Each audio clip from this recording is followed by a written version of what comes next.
Assalamualaikum anak-anak, berjumpa lagi dengan Bu Hanin dalam pelajaran Bahasa dan Sastra Indonesia. Mari kita awali pertemuan kali ini dengan sama-sama melafazkan lafaz basmalah. Bismillahirrahmanirrahim. Anak-anak, pada video sebelumnya kita telah membahas pengertian, tujuan, dan langkah-langkah mengidentifikasi informasi dari teks tanggapan kritis. Nah, bicara tentang teks, tentunya tidak akan terlepas dari struktur dan kaidah kebahasaan di dalamnya. Apa saja struktur dan kaidah kebahasaan teks tanggapan kritis? Mari kita simak video berikut ini. Baik anak-anak, kita akan memahami struktur dan kaidah kebahasaan teks tanggapan kritis. Perhatikan sejenak KD 3.8. Menelaah struktur dan kebahasaan dari teks tanggapan berupa kritik, sanggahan, atau pujian yang didengar dan atau dibaca. Adapun tujuan pembelajaran kita kali ini adalah menelaah struktur teks tanggapan dan menelaah kebahasaan teks tanggapan. Untuk mengingat kembali, teks tanggapan kritis adalah teks yang berisi tanggapan, baik berupa pujian atau kritik terhadap suatu hal yang didasarkan pada fakta, data, dan pendapat yang menguatkan tanggapan tersebut.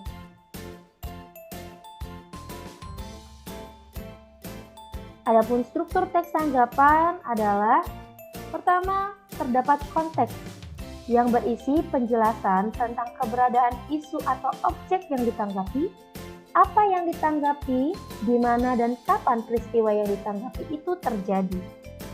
Pada bagian kedua ada deskripsi yang berisi informasi yang berkaitan dengan alasan yang digunakan untuk mendukung atau menolak suatu ajakan.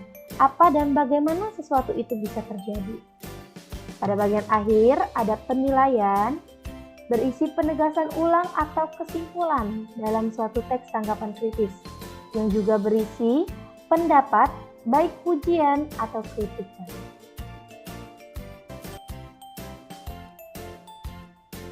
Baik anak-anak, perhatikan sejenak teks tanggapan kritis berikut ini.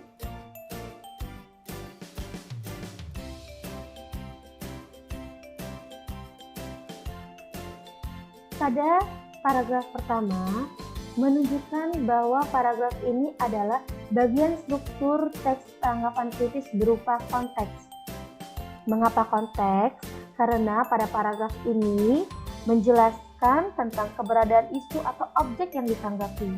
Objek yang ditanggapi dalam paragraf ini adalah sebuah karya seni kelas tinggi dari sang pelukis Maestro Affandi. Nah, pada paragraf kedua merupakan struktur teks tanggapan kritis berupa deskripsi. Mengapa deskripsi? Karena di paragraf ini menggambarkan objek yang ditanggapi dan hal-hal yang mendukung untuk memuji objek yang ditanggapi. Terlihat dalam beberapa kalimat, seperti pada kebanyakan lukisan Affandi yang selalu menempatkan matahari sebagai objek utama, tetapi dalam lukisan ini penempatan matahari sangat unik, seolah sang pelukis mengambil perspektif di balik matahari. Tampak dalam lukisan matahari tidak di balik bukit, tetapi di atas bukit dan menutupi bukit. Pada bagian akhir merupakan penilaian. Nah, ada penegasan ulang. Si penanggap memuji karya atau objek yang ditanggapinya. Terlihat dalam beberapa kalimat. Keunikan ini mungkin hanya dimiliki Affandi sebagai cara sudut pandang dia dalam berekspresi, di mana kualitas imajinasinya sebagai seorang maestro pelukis ternama. Baik anak-anak, kita akan membahas kaidah kebahasaan yang ada di dalam teks tanggapan kritis. Yang pertama, nanti kita akan bahas kalimat deskriptif. Kedua, kata-kata yang mengungkapkan penilaian, baik itu pujian atau kritik. Ketiga, kalimat aktif. Dan keempat, kata rujukan. Langsung kita bahas satu persatu. Kalimat deskriptif yaitu kalimat yang menggambarkan suatu hal dengan jelas. Pada contoh, seperti pada kebanyakan lukisan Affandi yang selalu menempatkan matahari sebagai objek utama, tetapi dalam lukisan ini penempatan matahari sangat unik, seolah sang pelukis mengambil perspektif di balik matahari. Selanjutnya, kata-kata yang mengungkapkan penilaian, baik itu pujian atau kritik.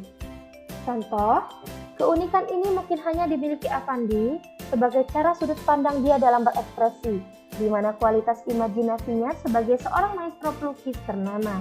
Nah, pada kalimat ini mengungkapkan penilaian yang berupa pujian.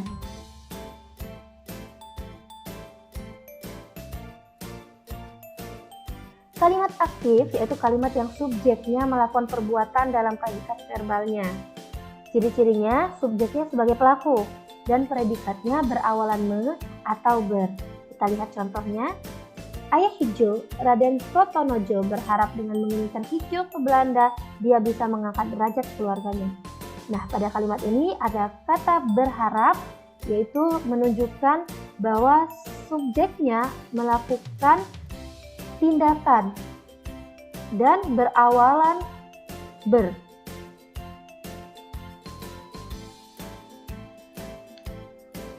Dan ada kata rujukan, yaitu kata yang merujuk pada kata lain yang telah diungkapkan sebelumnya. Rujukan ini terbagi menjadi 3. Ada rujukan benda atau hal, seperti ini, itu, tersebut. Kedua, ada rujukan tempat, di sini, di sana, di situ. Dan rujukan orang, dia, ia, mereka, dan beliau. Tampak pada contoh. Ketakutan penguasa dikala itu bukan tak beralasan. Baik anak-anak, mudah bukan menelaah struktur dan kaidah kebahasaan dari teks tanggapan kritis? Semoga video ini dapat menambah wawasan kalian. Tetap semangat belajar dari rumah dan tetap jaga kesehatan. Kita akhiri dengan melafazkan lafaz hamdalah. Alhamdulillahirabbil alamin. Assalamualaikum warahmatullahi wabarakatuh.